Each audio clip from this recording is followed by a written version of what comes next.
Karibu Lili anapika. Leo nitakuelekeza jinsi ya kuhoka au kupika keki ya chocolate yenye ndizi. Hii keki bwana ukila na maziwa. Haya.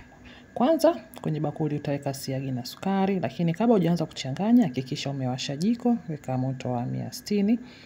Alafu utachanganya pamoja kwa dakika 2 hadi 3. Baada ya hapo utaweka yai la kwanza, utakoroga tena. Alafu baada ya hapo utaweka ladha ya vanilla, kisha utaweka na yai la pili, utakoroga, kisha utaweka ndizi nimetumia 2, kisha unaziponda ponda vizuri. Baada ya hapo utaweka unga wa ngano ambao umeuchekecha, utaweka cocoa powder, baking soda pamoja na baking powder. Utakoroga vizuri mchanganyiko wako, na ukishachanganyikana vizuri utamalizia kwa kuweka maziwa.